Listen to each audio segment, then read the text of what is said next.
Halo Sobat Cuan, selamat datang kembali di Financial Fun Channel. Tempat belajar keuangan dengan cara yang asik, ringan, tapi tetap bikin cuan. Pernah nggak sih kamu kepikiran? Loh, aku kan udah punya BPJS. Emang masih perlu asuransi juga? Atau malah kamu mikir, BPJS itu kan asuransi juga ya? Nah, di video kali ini kita bakal bahas santai, tapi apa sebenarnya perbedaan BPJS dan asuransi? Dan kenapa keduanya justru bisa saling melengkapi? Yuk kita mulai, biar makin paham dan bisa ambil keputusan finansial yang lebih bijak. Pertama, kita mulai dari BPJS ya Sobat Cuan. BPJS Kesehatan adalah program jaminan sosial dari pemerintah. Tujuannya mulia, supaya semua rakyat bisa mendapatkan akses layanan kesehatan yang layak, tanpa harus mikir biaya besar di depan.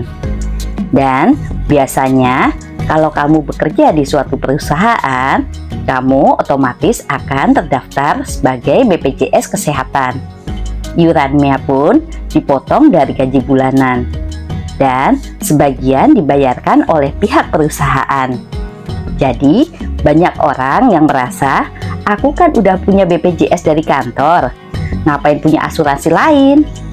Tapi, perlu kita pahami bahwa karena ini adalah program sosial skala nasional, tentu ada batasan-batasannya. Misalnya, ada sistem rujukan berjenjang, kadang harus ngantri panjang, dan ada penyakit tertentu yang tidak ditanggung secara penuh. Tapi bukan berarti BPJS itu kurang nyaman ya Sobat Cuan.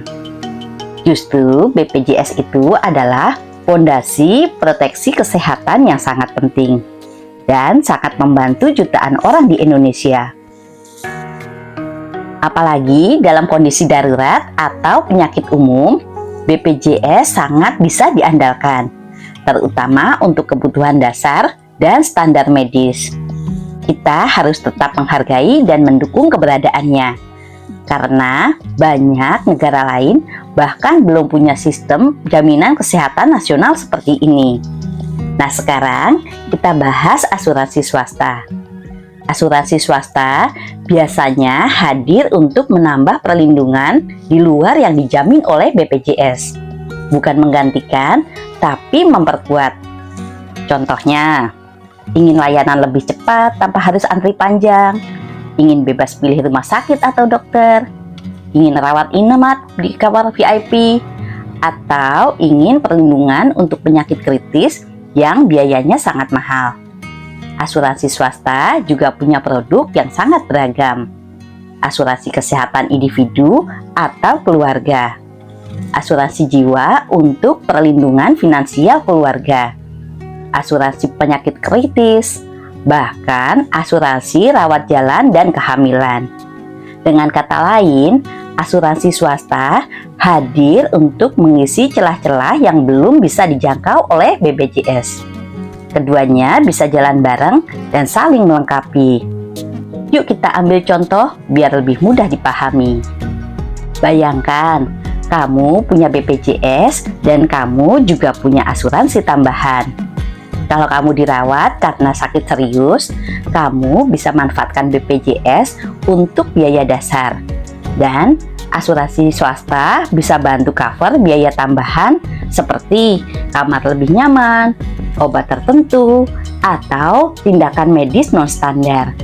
Atau bayangkan deh, kamu divonis kena penyakit kritis, misalnya kanker.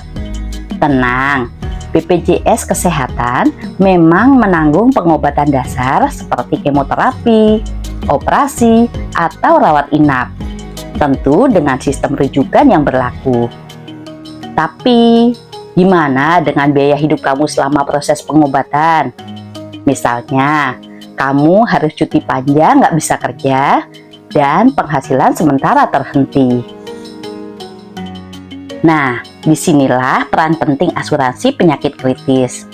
Asuransi jenis ini biasanya memberikan uang pertanggungan dalam bentuk lump sum atau dibayarkan secara sekaligus begitu kamu didiagnosis.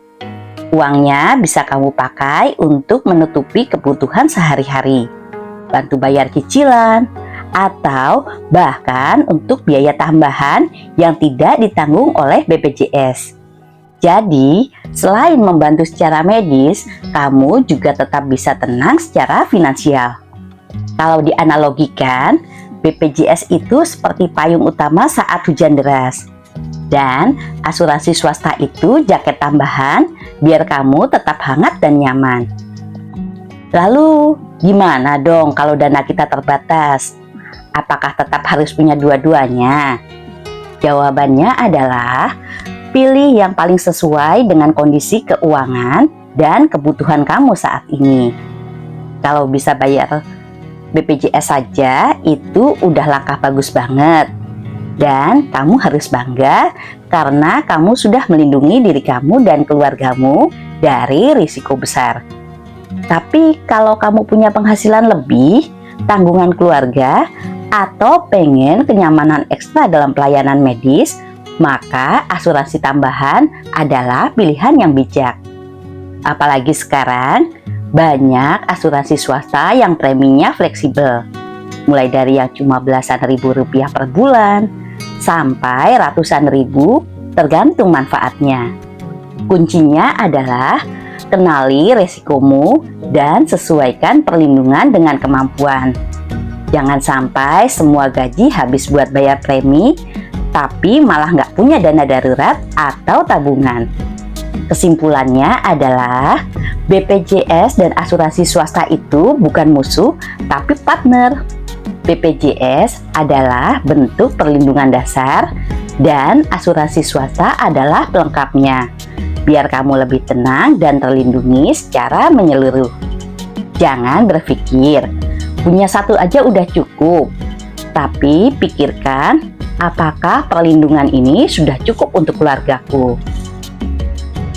Mulai dari yang kamu mampu dulu, tapi tetap belajar dan tambah perlindungan seiring perkembangan finansialmu. Ingat ya, lebih baik sedia payung sebelum hujan. Nah, itu dia pembahasan kita hari ini.